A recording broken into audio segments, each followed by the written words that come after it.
statement. Please raise your hand for questions. We're gonna try and get through as many as we can in a short amount of time. With that, Coach, whenever you're ready. Yeah, you bet.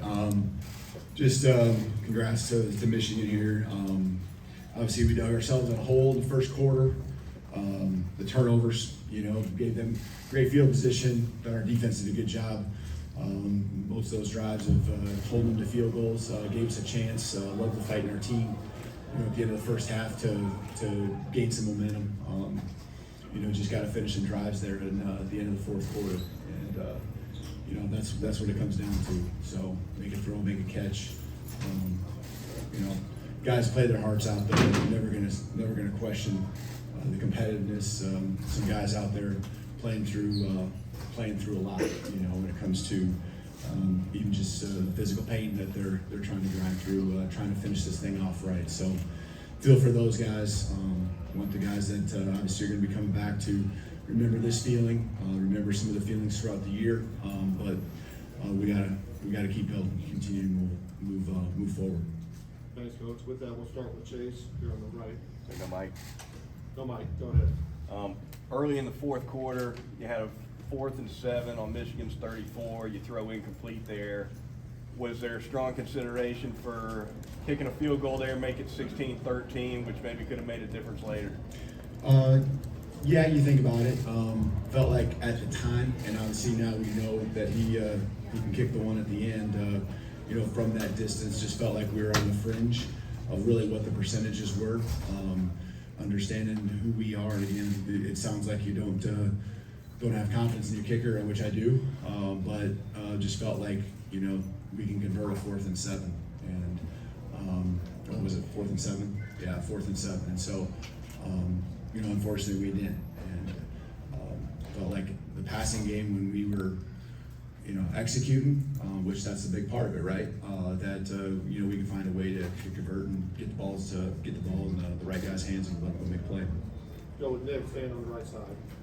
Kalen, you decided to stick with Kalen even after that first quarter. What was that decision, and kind of how did you think through all that? Well, I think there were some elements that played. I know even the pick, that's a really nice play. You throw it maybe 2 inches out further, and it's a catch for us. And I'm not sure if we run out of bounds or what there, but they made a nice play. And you guys were there. You saw the elements on the snap. I mean, you gotta field it. You can't turn it over. They struggled, I think. Fortunately, they had the field position. Fortunately for them, they had the field position where they didn't have to really press until the rain kind of moved through. But that certainly didn't help us, and kind of dug ourselves a rut. Had to play a little different style again. But hats off to our guys there just at the end of the first half of understanding, hey, just get 1 score, and then 1 score led to 2. Wish we could have just done something there. I think in the end of the third quarter, beginning of the fourth quarter, where we get maybe a field goal, get some points on the board, put the ball in the end zone. Jump to the left side, Charlie. Kind of sticking with that, Coach. For clarity's sake, did you consider at all maybe making a change at quarterback? And if so, no, I didn't. I just felt like there's things that he still did. We scored a field goal. With him using his legs, we went 95 plus yards in less than a minute. And so just that factor and what we needed with him and his mobility added to the run game, I felt like that was the swap right there. So the interception early, and you want a lot of those incompletions happened down at distances that weren't favorable, or backs to the wall and have to throw the ball at the end of the first half, at the end of the second here. So I know that gets away from you from the completion percentage, but I thought there were still a lot of good plays that he made too, and I saw, I guess, a fighter, the fight in his eyes, and as long as I see that, I want to hang in there with the guys that this program means a lot to. Go with Tony, stand on the left side. Hey, Kalen. Just given the lack of depth at receiver, you guys didn't really go to the running game as much.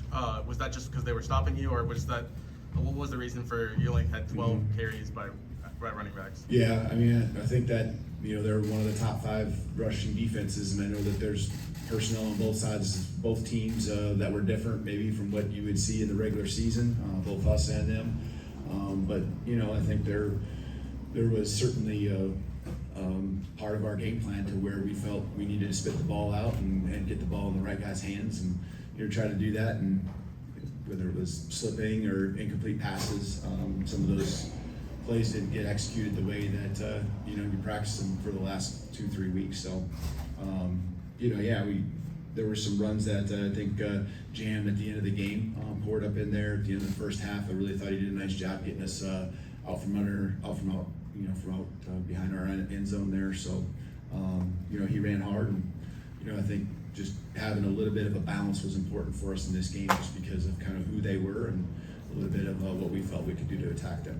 Going to the far right, Matt. Kalen, do you think this season is successful? I mean, every time you're in the locker room and you have something like this, it's disappointing. But I think there's a lot of things that you take from it, and I know that the guys that hung in there, that probably played their last game in the crimson and white, they wouldn't have had it any other way. As far as to show the grit, show the determination, to show the competitiveness. They stayed the course. There's a whole lot more. I just think that really goes into the last 12 months. People see what happens on a Saturday, but it's guys choosing to stay here, guys choosing to go from one week to the next. When you're on a little bit of a roller coaster through the middle of the season, and as long as we learn from it, then to me, then it can be a success moving forward. We're going to take all these things that happened. And there's some things that happened in the game today too that we got to learn from and make sure that those mistakes don't hurt us a year from now. I don't care if it's turnovers, penalties. It's everything. And so to me, it's a success if we move forward and we take advantage of the lessons, even though we don't want to learn those lessons sometimes, right? Because they're hard. We're going to learn from those lessons, move forward, and be better next year because of it. So, I told the guys that played the last game, how much I appreciate them.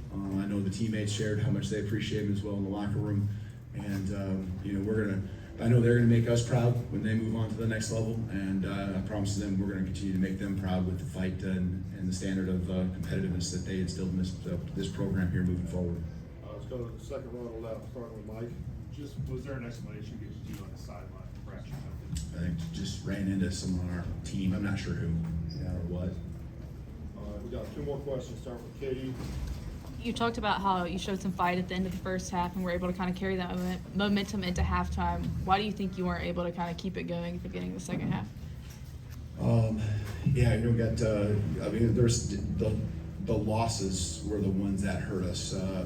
A sack, being behind the chains, that's what they thrive on, right? Their defense does a good job of thriving on being physical, forcing you down distances where you're behind the chains. And, when that happened, it's tough to overcome against a team that understands their identity, plays team football.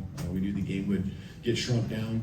We needed to kind of knock out the first quarter, which you can't do because that's part of the game. And all of a sudden it takes on a different, game of its own because you're down 16-0. You're just fighting, scrapping, and trying to give yourself a chance like we did at the very end. All right, last question, Colin. Hey, Kalen, kind of looking back, Jalen hasn't announced his intention in terms of what next year looks like, but looking back at your time with him, how have you seen him grow? How have you seen him kind of respond to being, I guess, the face of your first program here at Alabama? Yeah, well, I think everyone would probably share the same feeling I have, is that, the guy always speaks about the team. He always speaks about his teammates.